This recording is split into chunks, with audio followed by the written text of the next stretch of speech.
ভগবান শ্রীকৃষ্ণ ছাড়া অন্য কোন পুরুষের প্রবেশ নিষিদ্ধ, তাই নাকি? আচ্ছা শঙ্করী, তাহলে আমি যেতে পারবো না? আশা আমার পূর্ণ হবে না? আচ্ছা শঙ্করী বলো না, সেখানে কি ভগবান ছাড়া তো পুরুষ যেতে পারবে না, কিন্তু নারী যেতে পারবে না? বলে হ্যাঁ, তা পারবে। ব্রজগোপীগণকে সঙ্গে নিয়ে তো ভগবান রাসলীলাটা করবেন। এখন যেই শোনা আর শোনা মাত্রই ভোলানাথ বললেন যে আচ্ছা ঠিক আছে শঙ্করী, তাহলে তুমি এক কাজ করো, আমাকে গোপী সাজিয়ে দাও, মানে নারী সাজিয়ে দাও। বলে বলছো কি গো তুমি? বলে হ্যাঁ, আমি গোপী বেশে যাব রাসমঞ্চে। এখন ভোলানাথ যখন কোনো মতে মানছে না, মা দুর্গা ভোলানাথকে বড় করে ঘোমটা দিয়ে সারা অঙ্গখানা ঢাকতে হলো, না ঢাকলে নয়।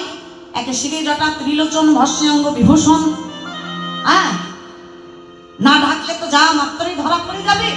এই সারা অঙ্গ ঢেকে বড় করে ঘোমটা দিয়ে ভোলানাথকে গোপী সাজিয়ে দিলেন শঙ্করী।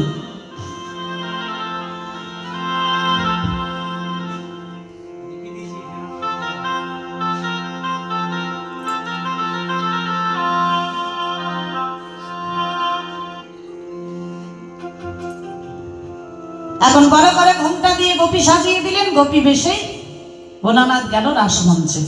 আর যেই প্রবেশ করলো দাসচক্র থেমে গেল। ভগবান জানতে পারলেন যে তিনি ছাড়া অন্য একজন পুরুষ রাসমঞ্চে প্রবেশ করেছে। এখন ভোলানাথ যেখানে ব্রজগোপীরা রয়েছে, আনন্দ করছে, নাচানাচি করছে, সেই গোপীদের মধ্যে ঢুকে গেছে। গোপীরা যা যা করে ভোলানাথ তাই তাই করে, চেষ্টা করে করা। হ্যাঁ, এখন ভগবান দেখছেন যে এখানে যত গোপীগণ আছে সবাই আমার চেনা, সবাইকে চিনতে পারছি, কিন্তু একজন আছেন হাট্টা কাট্টা, লম্বা চওড়া, সারা অঙ্গ ঢাকা, বড় করে ঘোমটা দিয়ে রেখেছে। আবার ঘোমটার ভেতর থেকে কিসের যেন একটা আওয়াজও আসছে। ওই যে ভোলানাথের গলায় থাকে না সাপের মালা, হ্যাঁ, এখন ভেতর থেকে কিসের যেন একটা আওয়াজও আসছে। দেখি তো গোপী কে? গোপী কে এসেছে রাসমঞ্চে? এই যে নতুন নাকি? এখন নতুন গোপী, মুখ দেখা যাচ্ছে না, চেনা যাচ্ছে না, নামটা জানা যাচ্ছে না। ভগবান বলছেন আচ্ছা গোপী, তোমাকে তো চিনতে পারছি না, তোমার বদনখানাও দেখতে পাচ্ছি না, তো তোমার নামটা যদি একটু বলতে। এখন যেই নাম জিজ্ঞাসা করেছে, ভোলানাথ চিন্তায় পড়ে গেছে যে হাই হাই, এলাম তো রাসমঞ্চে, এখন নামটা কি বলবো? হ্যাঁ, নামটা কি বলা যায়?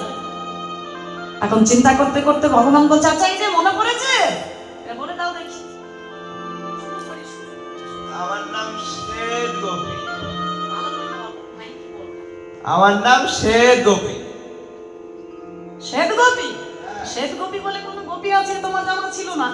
আচ্ছা ঠিক আছে, তোমাকে চিনতে পারছি না, তোমার মা বাবার নাম বললে চিনলেও চিনতে পারি। দেখবেন মায়েরা, পাড়া প্রতিবেশীতে অনেক ছেলে মেয়েরা থাকে যাদের আমরা চিনতে পারি না, তো তাদের মা বাবার নাম বললে আবার চেনা যায় অমুকে ছেলে বা মেয়ে, তাই না? তো ভগবান বলছেন এই যে ও শ্বেত গোপী, তোমাকে তো চিনতে পারছি না, তোমার পিতার নামটা একটু বলো দেখি। শ্বেত গোপী। তোমার পিতার নামও শ্বেত গোপী? আচ্ছা মাতার নামটা একটু বলো দেখি। শ্বেত গোপী। আগো, তোমার নামও শ্বেত গোপী, তোমার পিতার নামও শ্বেত গোপী, মাতার নামও শ্বেত গোপী? দেখো তোমরা কি গোপী বংশ নাকি? হ্যাঁ, আচ্ছা নাচতে পারো তো?